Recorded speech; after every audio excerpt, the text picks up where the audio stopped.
மறுக்கா போவோம் இருங்க. நாம் யாருக்கு என்ன தீங்கு செய்தோம்? நமக்கு மட்டும் ஏன் இப்படி எல்லாம் நடக்கிறது? அந்த சொக்கநாதரின் திருவிளையாடலை நம்மிடம்தான் காட்ட வேண்டுமா?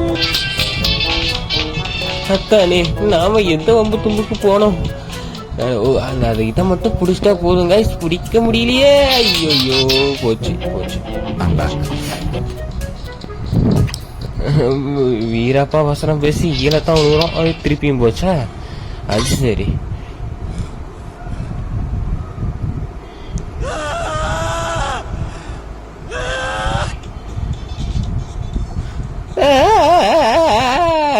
அப்படி தாய் போச்சே.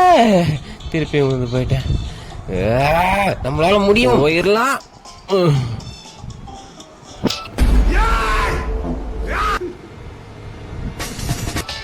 அட போகடா. ஓகே गाइस, மறக்காம சப்ஸ்கிரைப் பண்ணிருங்க.